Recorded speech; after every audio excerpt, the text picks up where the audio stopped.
The horses started screaming 2 days before the attack, all 6 of them, ears pinned toward the mountains, refusing to eat. She knew what was coming. She begged the town to prepare. They laughed, called her the horse witch, said she'd lost her mind. Then 60 warriors surrounded the valley at sunrise. Margaret Hartwell woke to the sound of horses breathing. Not the panicked snorts of danger, but the soft, rhythmic exhales of contentment. She lay in the hay of the stable loft, a worn blanket pulled to her chin, surrounded by the only creatures in Stillwater Basin who didn't judge her for existing. The morning sun cut through the barn slats in golden strips. Meg rose slowly, brushing straw from her dark hair. She was 34 years old, with hands calloused from rope work and eyes that held the kind of sadness people pretended not to notice. Below her, 6 horses stirred in their stalls. She knew each one by the sound of their movements alone. She climbed down the ladder and began her morning routine. Fresh water for each stall. Hay distributed with precision. She ran her hands along flanks and legs, checking for heat or swelling, whispering to each animal in a language the town found disturbing. They said she'd forgotten how to talk to people. The truth was simpler. People had forgotten how to listen. Outside, Stillwater Basin was waking up. The Wyoming Territory town sat in a valley between mountains, a collection of wooden buildings that served 300 souls. The Caldwell family owned most of the land, their ranch stretching across thousands of acres. Their cattle filled the grasslands. Their money filled the bank. Their opinions filled every conversation. Meg filled a bucket at the well, aware of eyes watching from windows. Mrs. Pemberton clutched her shawl tighter and hurried her daughter across the street. At the general store, Mr. Chen served her without meeting her gaze, taking her coins like they might carry contamination. She'd tried in the beginning. After the night that shattered her world, after burying her parents, after the screams finally stopped echoing in her head, she'd tried to be normal. She'd rented a room above the seamstress shop, but the walls had closed in like a coffin. The ceiling had pressed down until she couldn't breathe. She'd woken screaming, clawing at the door, certain she was buried alive. The barn saved her. Open spaces, high ceilings, the presence of animals who didn't expect her to explain her brokenness. She'd been sleeping there for 3 years now, and the town had long since decided she was beyond redemption. Old Silas found her mucking stalls that afternoon. He was 67, bent from decades of ranch work, one of the few people who still spoke to her like she was human. "Town council meeting tonight," he said, leaning on his pitchfork. "Caldwell's want to discuss expansion plans." Meg nodded, focusing on her work. She wouldn't attend. They'd made it clear her presence wasn't welcome at most civilized gatherings.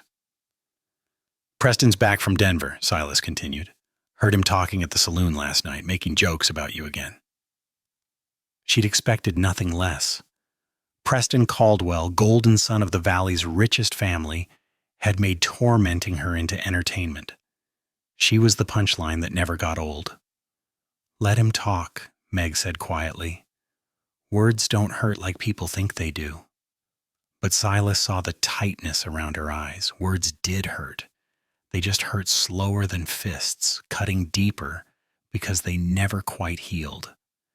That evening, as the sun set behind the mountains and the town gathered for their meeting, Meg sat in the hayloft with her horses below. She didn't know that everything was about to change. She didn't know that her exile was about to become the town's salvation.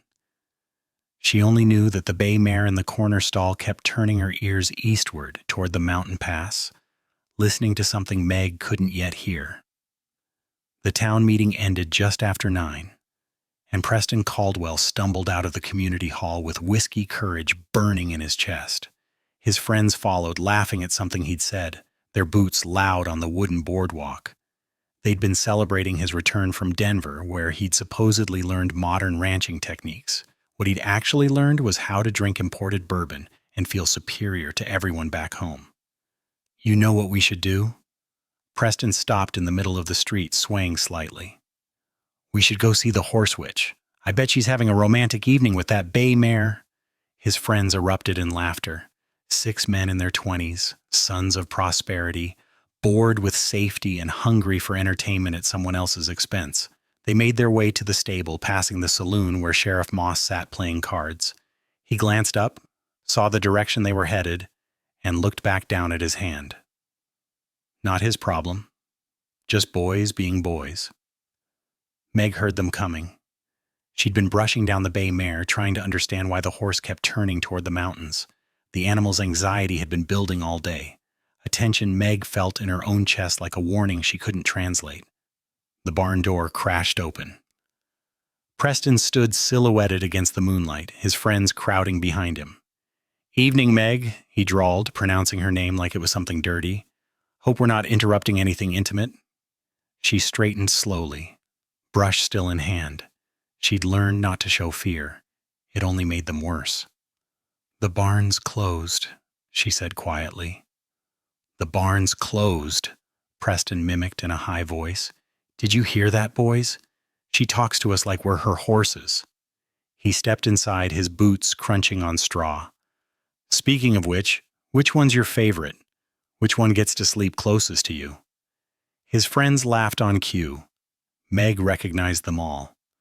Tommy Rourke, the blacksmith's son, Jacob Finch, who worked at his father's bank, others, whose names she'd stopped bothering to remember. They'd all grown up in Stillwater Basin, never knowing hardship, never questioned, never told no. "We just came from the meeting," Preston continued, walking between the stalls. The horses shifted nervously, picking up on the wrongness of these men. "Father's planning to expand the ranch, needs more grazing land. Might have to buy this property." "This isn't for sale," Meg said. She owned the barn and the land it sat on, bought with money her parents had left her. "Everything's for sale at the right price." Preston stopped in front of her, close enough that she could smell the whiskey. "Or maybe we could work out a trade. I hear you're real good with animals. Maybe you could train me." He reached out and grabbed her arm.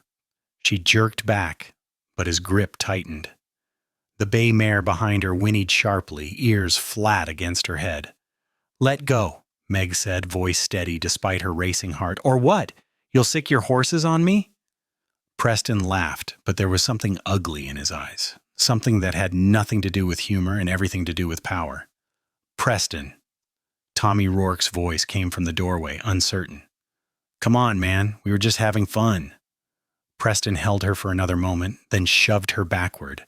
She stumbled against the stall door, catching herself on the wood.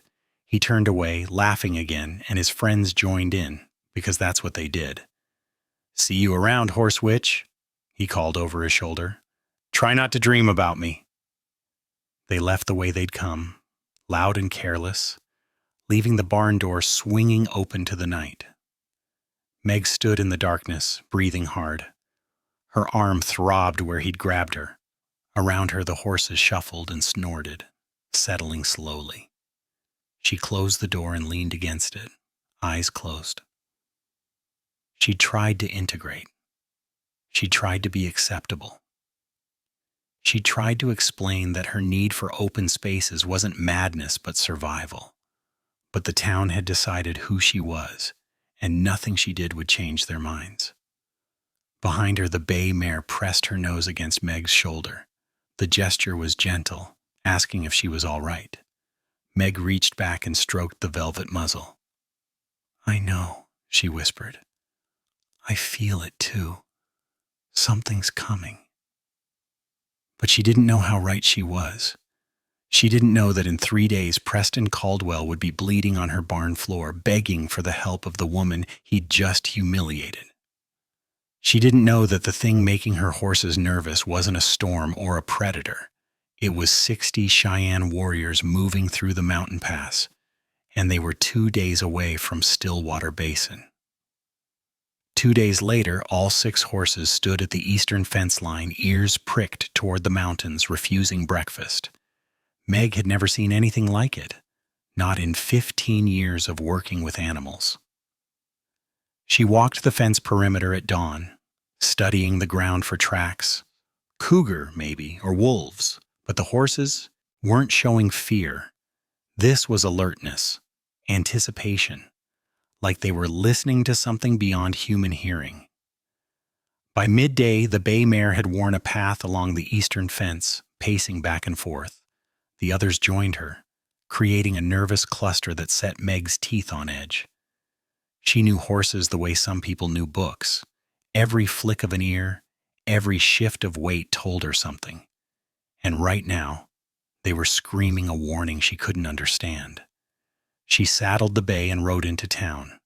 Sheriff Moss sat outside his office, whittling a piece of pine. He barely looked up as she dismounted. "Sheriff, I need to report something." "Meg," he said her name like a sigh. "What is it?" "My horses have been acting strange for 3 days, all of them. They keep facing east, toward the pass. Something's wrong up there." Moss set down his knife. "Your horses are nervous." "Not nervous, alert. Like they're tracking something." "And you want me to do what exactly? Arrest the mountains?" "I want you to send someone to check the pass, maybe some scouts." He stood, brushing wood shavings from his pants. "Meg, I'm going to say this as kindly as I can. Your horses are animals. They get spooked by weather, by their own shadows sometimes. I can't deploy men because your mare's feeling jumpy. It's not just one horse, it's all 6 for 3 straight days. Then maybe they're all spooked by the same shadow." He picked up his knife again. "I've got real problems to deal with. The Gunderson boys got into a fight at the saloon. Someone's been stealing chickens from the Hoffmans. I can't chase down every feeling you get from barn animals." Meg felt heat rise in her face. "Sheriff, I know how this sounds, but I'm asking you to trust me on this. Something's coming through that pass. Go home, Meg." His voice was gentle, which somehow made it worse. "Get some rest. Maybe see Doc Winters about something to help you sleep." She left without another word. The general store was next. Mrs. Pemberton stood behind the counter, sorting through fabric. When Meg entered, she called toward the back room. "Harold, watch the front." "Mrs. Pemberton, please. I just need a minute." "We're busy." The woman didn't meet her eyes. "Perhaps come back another time." Meg tried the church. Reverend Pike listened to her story with his hands folded, nodding occasionally. When she finished, he leaned forward. "Meg, have you considered that your isolation might be affecting your judgment? Living alone, sleeping in a barn, it's not natural for a woman. These anxieties you're experiencing through your animals, they might be manifestations of your own troubled mind." "My mind is fine." "Is it? The Lord calls us to live in community, not apart from it. Your refusal to accept proper shelter, your insistence on this unusual lifestyle, it suggests a deeper spiritual malady." He stood, walking around his desk. "I'd like to pray with you. Perhaps help you see that what you're interpreting as warnings are actually your own fears projected onto innocent creatures." She left him mid-prayer. Old Silas found her in the barn that evening, sitting in the hay with her head in her hands. The horses still stood at the eastern fence, silhouettes against the dying light. "Tried to warn them?" he asked. "They think I'm crazy." "Maybe you are," but his voice was kind. "Or maybe they're fools. Hard to say which is worse." "Something's coming, Silas. I know it sounds insane, but every instinct I have is screaming at me." He looked at the horses, then at the mountains. "You ever been wrong about horses before?" "No." "Then I believe you." He sat down beside her. "Question is, what are you going to do about it?" Meg stared at the darkening peaks. The town had made its choice. She'd tried to warn them, tried to break through the wall of their contempt. They'd answered by suggesting she was mentally ill. Fine. If they wouldn't listen, she'd prepare alone. She didn't know what was coming, but her horses did. And she'd learned long ago to trust them more than people. Meg found the first campsite at dawn. The fire pit was cold but fresh, maybe 12 hours old. She dismounted and knelt, reading the ground the way Silas had taught her years ago. Unshod pony tracks, dozens of them, moving west towards Stillwater Basin. She followed the trail deeper into the foothills, her stomach tightening with each new sign. More camps, more tracks. These weren't hunters or travelers. This was organized movement, disciplined, military. At the third site, she found something that stopped her cold, a piece of torn cavalry uniform, blue wool stained dark, bullet holes through the fabric. She didn't need to guess what had happened to its owner. By noon, she'd counted evidence of at least 60 warriors, maybe more. They'd been moving through the pass for days, staying high in the rocks where most people wouldn't venture. Smart, careful, and heading straight for the valley. She rode back to town faster than was safe, the bay mare lathered and heaving by the time they reached the main street. This time she didn't go to the sheriff first. She went straight to the town hall where the council was meeting. The room fell silent when she burst through the door. Mayor Eldridge stopped mid-sentence. Preston Caldwell sat at the front table, his father beside him. A dozen other prominent men filled the chairs. "There's a war party in the mountains," Meg said, breathless. "At least 60 Cheyenne warriors, maybe more. They're 2 days out, moving toward the valley." Nobody moved. Preston started laughing first. Then his father joined in. Soon half the room was chuckling. "Gentlemen, please," Mayor Eldridge said, though he was smiling. "Miss Hartwell, this is a closed session." "Did you hear what I said? There are 60 armed warriors heading this way." "And how exactly did you come by this information?" The elder Caldwell leaned back in his chair. "Did your horses tell you?" More laughter. Meg's hands clenched at her sides. "I rode into the foothills. I found their campsites, fresh tracks. They're moving fast and they're organized." "You rode into the mountains alone?" Sheriff Moss stood from his seat in the back. "That's dangerous country, Meg." "That's not the point. The point is there's a war party coming." Preston stood up, still grinning. "Let me get this straight. You, a woman who sleeps with animals, want us to believe you've discovered a massive Indian war party that somehow our scouts, our hunters, and our ranchers have all missed. Is that correct? Your scouts aren't looking in the right places. Or maybe there's nothing to find." He walked toward her. "Maybe you rode up into those hills, got scared by your own shadow, and now you're here wasting everyone's time because you want attention. I don't want attention. I want you to prepare defenses." "Based on what? Horse feelings and women's hysteria?" Preston's voice rose. "My father employs 20 men who ride those mountains every week. Not one has reported anything unusual. But you, who talks to animals more than people, you've somehow uncovered a massive threat. I'm telling you what I saw. You saw some old tracks and let your imagination run wild." The elder Caldwell stood now, his voice hard. "Miss Hartwell, you're disrupted this meeting with fantasies. I suggest you return to your barn and leave town business to those with sense enough to manage it." "Mayor, please." Meg turned to Eldridge. "Send someone to verify. Just one rider, that's all I'm asking." The mayor shifted uncomfortably. "Meg, I appreciate your concern, but we can't mobilize resources based on speculation. If there were a real threat, we'd have other reports. By the time you get other reports, they'll be here." "Enough." Sheriff Moss stepped forward. "Meg, go home. If you continue disrupting official business, I'll have to escort you out." She looked around the room. Not one face showed belief, only annoyance, amusement, or pity. These men had made up their minds about her years ago. Nothing she said would change it. Preston opened the door for her, mocking courtesy. "After you, horse witch. Try not to see any monsters on your way home." She walked out into the afternoon sun, feeling their laughter follow her down the steps. Behind her, the meeting resumed as if she'd never spoken. Meg mounted her horse and rode back to the barn. The mountains loomed in the east, holding their secrets. In 2 days, those secrets would spill into the valley in blood and fire. And every person who'd laughed at her would remember this moment. Meg worked through the night, moving by lantern light. If the town wouldn't prepare, she would.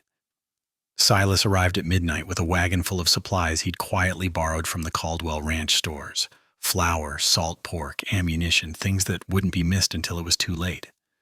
"This is theft," he said, unloading sacks. "Send them a bill after." Meg hauled water barrels into the barn. "If there's an after?" They reinforced the barn's eastern wall with extra planks, created firing positions in the loft, and moved anything flammable away from the walls. Meg had never fired a gun in anger, but she knew which end the bullet came out of. That would have to be enough. At first light, she sought out the people the town had discarded, the ones who might listen because they had nothing left to lose. She found Elijah Pruitt behind the saloon, sleeping against the wall in yesterday's vomit. 3 years ago, he'd been a cavalry scout. Then his wife died in childbirth, the baby with her, and he'd crawled into a bottle. The town called him a drunk and a waste. Meg called him essential. "Go away," he mumbled when she shook him. "I need your help." "Don't have any help to give. There's a war party coming, 60 warriors, maybe more. I need someone who knows how they think, how they move." He opened one bloodshot eye. "You're the horsewoman. And you're the scout who mapped every trail from here to Montana. Are you sober enough to remember any of it?" "I'm never sober enough for anything." She dropped a canteen of water in his lap. "You are now. Meet me at the barn in 1 hour or don't, but if you show up drunk, I'll throw you out myself." The Alvarez family lived in a shack at the edge of town. Rafael Alvarez had worked the railroads for 20 years, but because his parents came from Sonora, the town refused him a business license. His wife Maria grew vegetables nobody would buy. Their 3 teenage sons had the look of young men with nowhere to go. Meg knocked on their door. Maria answered, suspicious. "I need help preparing for an attack," Meg said in simple English. "I can't pay, but I can promise you'll be safer in my barn than anywhere else when it starts." Raphael appeared behind his wife. "What attack?" "Cheyenne war party coming through the East Pass. Town council thinks I'm crazy, but I'm not wrong." He studied her face for a long moment. "Why come to us?" "Because you know what it's like when nobody listens. And because I saw your oldest son shoot. He's better than half the men in this valley." "The town wouldn't help you," Maria said quietly. "So you come to the Mexicans." "I come to people who might still be alive in 3 days." Meg met her eyes. "Your choice." The Chinese railroad worker was harder to find. He lived in a tent behind the depot, kept apart by laws Meg didn't understand, but knew were wrong. She'd seen him once, engineering a pulley system to move freight that should have taken 6 men. His name was something she couldn't pronounce, but he understood English better than he spoke it. She found him repairing track ties. When she explained through hand gestures and simple words, he nodded once and pointed to himself, then to her barn. He'd come. By evening, she had her army, a drunk scout, a Mexican family, a Chinese laborer, an old stable hand, and herself. 7 people against 60 warriors, defending a town that had mocked every one of them. Elijah showed up last, cleaner, but still shaking. He looked at the maps Meg had drawn, the fortifications, the supply stores. Then he looked at her. "You're serious about this?" "As death." "Good." He picked up a rifle, checked the action. "Because that's what's coming, and you're the only one in this whole damn valley who saw it." He knelt by the maps and began marking positions, fields of fire, retreat routes. The cavalry scout was still in there somewhere, buried under grief and whiskey. But he was coming back. They had 1 day to get ready. 1 day to become something none of them had ever been. 1 day before Stillwater Basin learned that the crazy horsewoman had been right all along. The first arrow came through Reverend Pike's bedroom window at dawn. He woke to glass shattering and a shaft buried in his headboard 6 inches from his skull. His scream woke the entire street. Within minutes, Stillwater Basin was chaos. Warriors materialized from the tree line like ghosts, their war cries cutting through the morning air. They'd positioned themselves during the night, surrounding the town in a perfect circle. Nobody had seen them come. Nobody had posted guards. Sheriff Moss ran into the street in his nightshirt, pistol in hand. An arrow took his hat clean off. He dove behind a water trough, suddenly understanding that the crazy horsewoman had been telling the truth. At the Caldwell Ranch house, Preston grabbed his rifle and ran to the window. He counted at least 20 warriors just in his field of vision. His father was shouting orders to ranch hands who were scrambling for weapons they'd never thought they'd need. The modern ranching techniques from Denver hadn't included defense against war parties. A bullet shattered the window frame beside Preston's head. He dropped, heart hammering. This wasn't supposed to happen, not here, not to them. "Fall back to the barn," someone shouted in the street. "The horsewoman's barn!" Preston's father looked at him, face pale. "We need to move. Now!" At the church, Reverend Pike huddled behind the altar, praying faster than he'd ever prayed in his life. The spiritual malady he'd diagnosed in Meg Hartwell suddenly seemed like wisdom he'd been too blind to recognize. The Pemberton family ran from their general store, Mr. Pemberton carrying his youngest daughter. An arrow hit the dirt at his feet, then another.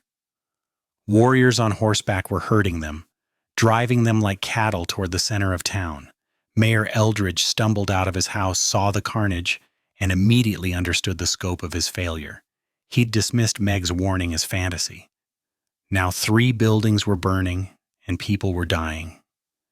In the street, Tommy Rourke took a bullet in the shoulder. He went down screaming.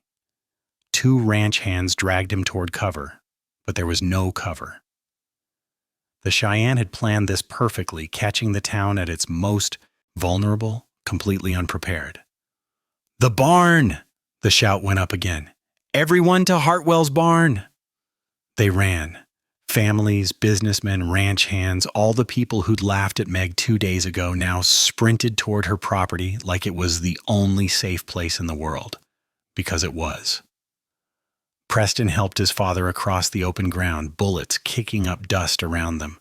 He saw old Silas at the barn entrance, waving people in with one hand while firing a rifle with the other. Behind him, the barn's walls showed fresh reinforcement. Firing positions had been carved into the loft. Supplies were stacked inside.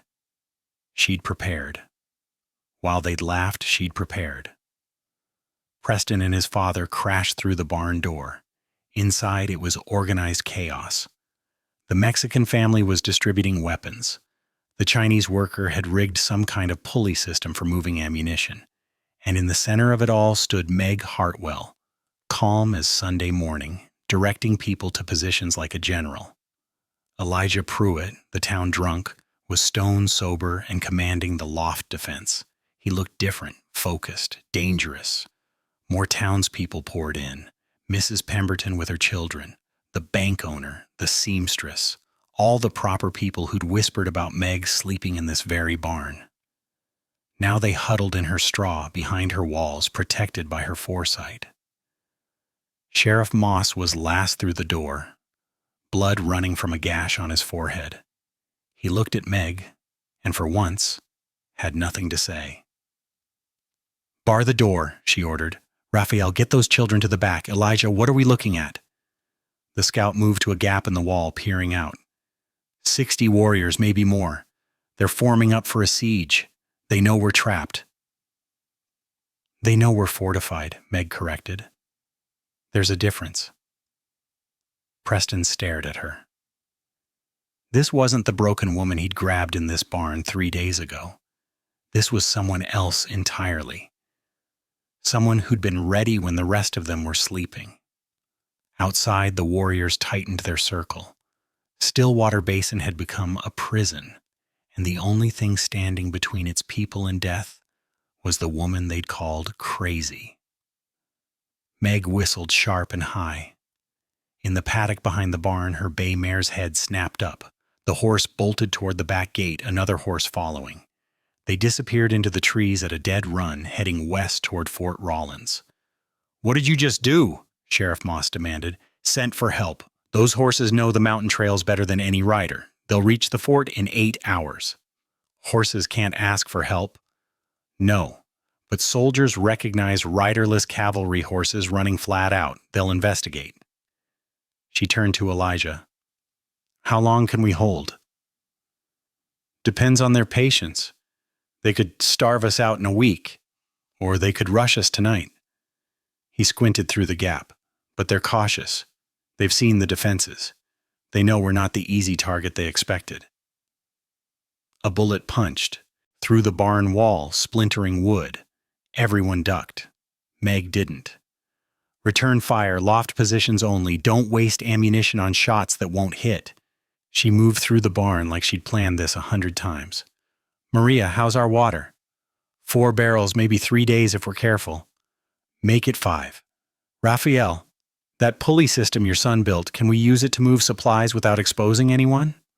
The Chinese worker stepped forward, gesturing. He'd rigged ropes and wheels that could slide buckets across the barn's interior. Meg nodded, understanding without translation. Preston watched from where he sat against the wall, his father beside him.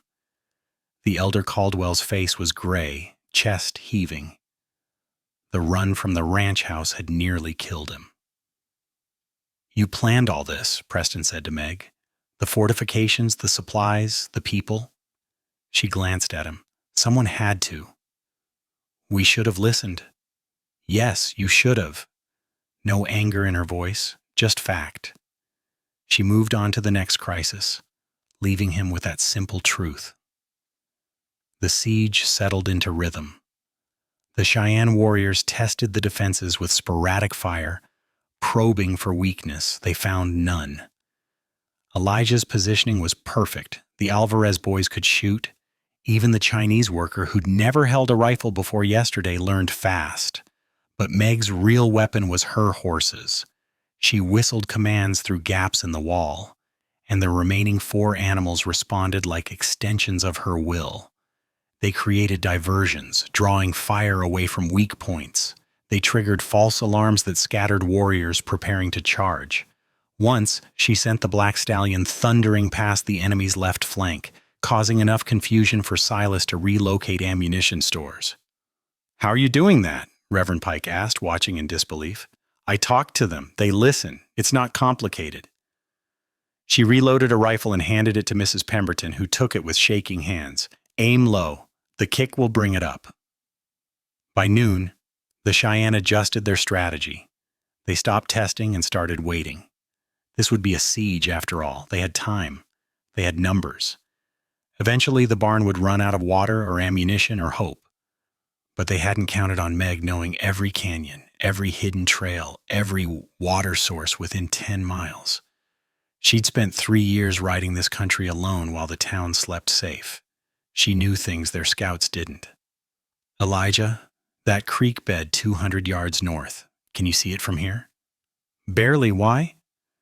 Because we're going to need water before the soldiers arrive, and I know how to get it without leaving the barn. She explained her plan. It was insane. It required perfect timing, absolute trust in her horses, and luck they probably didn't have. Elijah listened, then started laughing. Not mockery this time, respect. You're either brilliant or suicidal. Can't I be both? She checked her rifle. We move at dusk. Tell Raphael's boys to be ready. We're about to show these warriors why you don't corner someone who knows the land better than you do.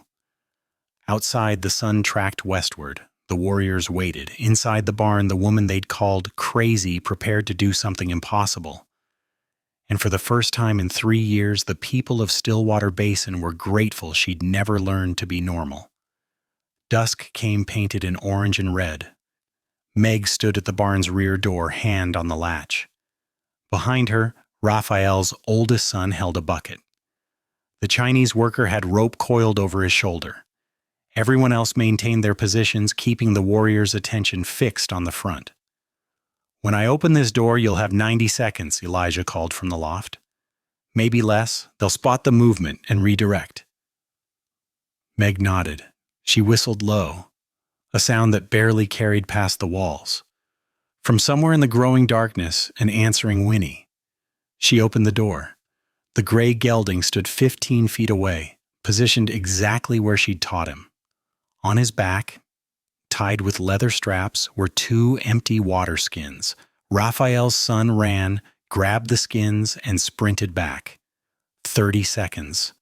Arrows started flying the moment the warrior spotted the movement. The gelding bolted as planned, drawing fire away from the door. Meg slammed it shut as bullets thudded into the frame. Got them, the boy gasped, holding up the water skins. Good. Fill them from the barrel and tie them back on. We're sending him again in 2 hours. It became their rhythm. Every 2 hours through the night, a different horse would approach with empty containers. Someone would dash out, make the exchange, and retreat before the warriors could properly target them. The horses never flinched, never hesitated. They trusted Meg absolutely. By midnight, they'd gained 2 days' worth of water. The Cheyenne warriors were growing frustrated. Their siege was failing because of animals acting like soldiers. But the real test came at dawn. A warrior on horseback charged the barn's eastern wall, clearly planning to set fire to it. Meg whistled 3 short bursts. Her black stallion exploded from cover, slamming into the warrior's mount at full gallop. Both horses went down in a tangle of legs and dust. The warrior rolled free, retreating on foot, while his horse scrambled up and ran. The black stallion trotted back to cover, uninjured, as if he'd done nothing more interesting than cross a stream. "That horse just saved our lives," Sheriff Moss said quietly. "That horse has saved my life every day for 3 years," Meg replied. "You're just noticing now." Preston, his arm around his father, watched her coordinate defense like she'd been born to it. The drunk scout followed her orders without question. The Mexican family trusted her with their lives. Even the Chinese worker who barely spoke English understood her perfectly. He'd built this. While they'd mocked her, she'd built an army from their outcasts. While they'd dismissed her, missed warnings. She'd prepared for the war they'd refused to see coming. His father coughed, a wet sound that made Preston's stomach turn. The old man needed medicine, rest, a doctor. He needed things this barn couldn't provide. "How long until help arrives?" Preston asked. Meg checked the sun's position.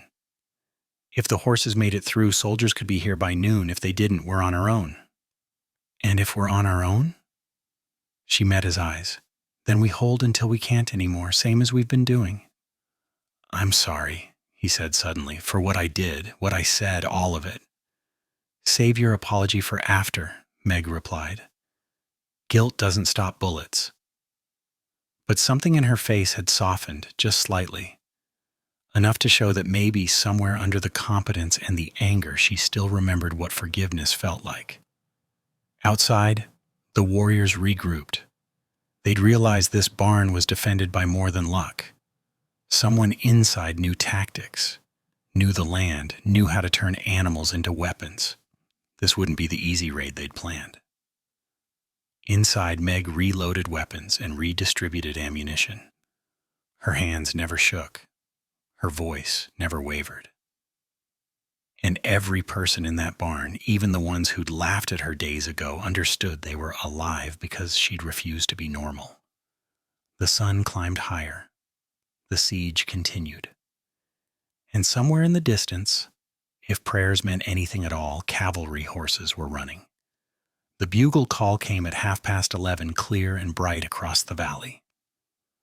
Meg's head snapped up from where she was wrapping a wound on Silas's arm.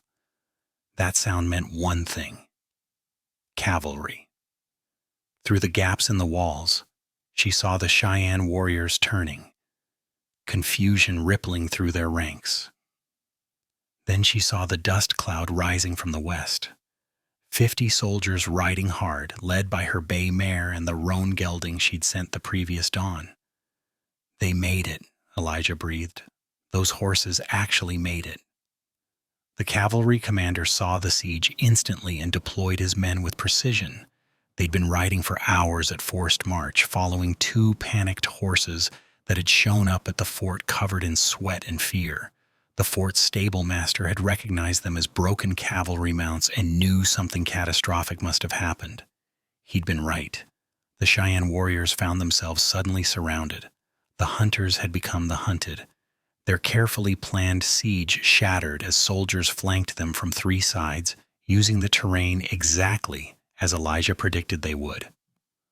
"Open the barn," Meg ordered. "Loft positions provide cover fire for the cavalry. Everyone else stays inside until it's clear." The battle turned vicious for 10 minutes.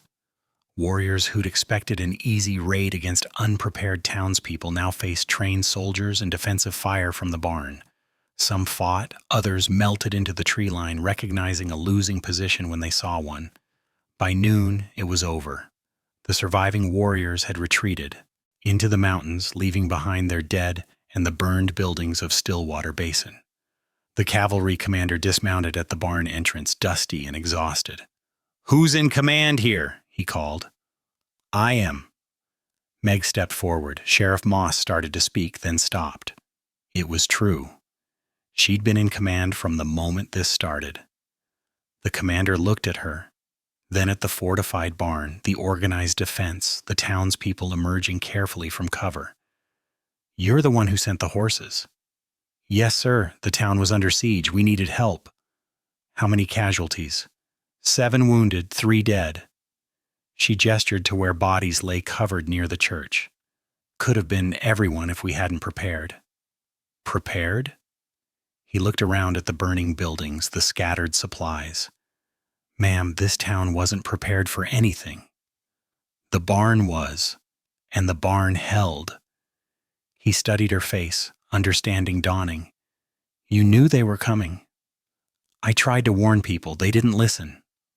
No satisfaction in her voice, just exhaustion. "But I prepared anyway." The commander nodded slowly. "Smart, brave." "We rode hard because those horses were cavalry trained. They knew to run west, knew to find the fort." "Where did you learn to train animals like that?" "From the animals. They're smarter than most people give them credit for." He smiled slightly. "Clearly, your intelligence about warrior positions, do you have that written down? We'll need it for pursuit." Meg pulled a map from her pocket, marked with everything Elijah had observed. The commander took it, impressed despite himself. "What's your name?" "Margaret Hartwell." "Miss Hartwell, the Army owes you a debt. This town owes you more than that." He turned to the soldiers. "Corporal, get the wounded medical attention, set up a perimeter in case they regroup." Townspeople were emerging now, seeing the cavalry, seeing safety. They looked at the barn, at Meg standing with the commander, and reality settled over them like cold water. She'd saved them. The woman they'd mocked, the woman they'd called crazy, the woman who slept with horses had saved every single one of them. Preston helped his father out into the sunlight. The old man was gray, sick, but alive. He looked at Meg, then looked away, shame coloring his face. Sheriff Moss approached slowly. "Meg, I need to say something." "Later," she said quietly. "We have wounded to tend and dead to bury. We can talk about failures after." But her eyes swept the crowd, seeing all of them clearly for the first time. And they saw her, really saw her. Not the broken woman in the barn, but the person who'd been right when they'd all been wrong. 3 days after the attack, the town council held an emergency meeting. This time they came to Meg's barn, all of them. Mayor Eldridge, the Caldwells, Sheriff Moss, Reverend Pike. They stood in her space, on her ground, asking for her time. She made them wait while she finished brushing down the bay mare. "Miss Hartwell," Mayor Eldridge began, hat in his hands, "we owe you an apology, more than an apology. We owe you our lives." "You owe me respect," Meg said, not turning around, "but you can't give what you don't have." The elder Caldwell stepped forward, looking older than he had a week ago. "My family would like to offer you a position, ranch foreman, triple whatever you're making now. A house on the property. Full authority over livestock management." "I have a house, this barn." "A proper house," he insisted. "You shouldn't be living like this. It's not right for a woman of your capabilities." "What's not right," Meg said, finally turning to face them, "is that you only value my capabilities now that they've saved your lives. Where was this respect when I was just the crazy horsewoman? Where was it when your son grabbed me in this very barn and humiliated me for sport?" Preston, standing behind his father, flinched. His arm was in a sling from a bullet graze. "I was wrong," he said quietly. "I was cruel and stupid and wrong." "Yes, you were." Meg crossed her arms. "You all were, but one battle doesn't erase 3 years of contempt." "We know that," Reverend Pike spoke up. "Which is why we're here to ask how we can make amends. The town wants to honor you. We're planning a ceremony, a proclamation. We want to give you a seat on the town council." "I don't want a seat on your council." "Then what do you want?" Sheriff Moss asked. Name it. Anything. Meg looked at them, these powerful men standing in her barn, finally listening. She could ask for anything. Money, land, power. They'd give it all because guilt was cheaper than honesty. I want you to leave the Alvarez family alone. Let Raphael open his business. Let his sons work without harassment. Done, Mayor Eldridge said immediately. I want fair wages for the Chinese workers. No more tent camps, proper housing. We can arrange that. I want Elijah Pruitt given his job back as town scout. Sober pay, not drunk pay. Of course. And I want to keep living in this barn. Silence. They looked at each other, confused. Meg, the mayor said carefully, we're offering you better. A real home. This is my real home. This is where I can breathe. This is where I'm safe. She gestured around the barn. You think I'm crazy because I sleep with horses instead of under a roof? But I'm not crazy. I'm just different. And you need to learn that different doesn't mean broken. Understanding slowly dawned on their faces. She wasn't rejecting their offers out of spite. She was rejecting the assumption that she needed fixing. We can respect that, Preston said. His father looked at him sharply but nodded. Can you, though? Meg asked. Because respect means accepting me as I am, not as you think I should be. It means not whispering, not pitying, not trying to save me from myself. We can try, Sheriff Moss said honestly. I can't promise the whole town will change overnight, but we can start. That's all I'm asking. Start. They left one by one, shaking her hand, thanking her again. When they were gone, Silas appeared from the loft where he'd been watching. You could have asked for anything, he said. I did. I asked for dignity. She smiled slightly. Money runs out, power corrupts, but respect, real respect, that's worth more than anything they could have offered. That evening, as the sun set behind the mountains, Meg sat in the hay with her horses around her. The town was rebuilding. The dead were buried. Life would return to something like normal, though nothing would ever be quite the same. Her bay mare nuzzled her shoulder, the gesture gentle and familiar. Meg stroked the velvet nose and looked out at the valley she'd saved. They would remember this. Not just the attack, but what came after. The moment when the town learned that the maddest among them had been the sanest all along. When they learned that sometimes salvation comes from the places we're least willing to look. Meg lay back in the straw, stars appearing overhead through the barn's open loft. She was exactly where she belonged. Not fixed, not changed. Just finally, after 3 long years, seen. And that was enough. If you enjoyed this incredible story of courage and redemption, click the like button and subscribe to the channel for more powerful true tales from the Old West.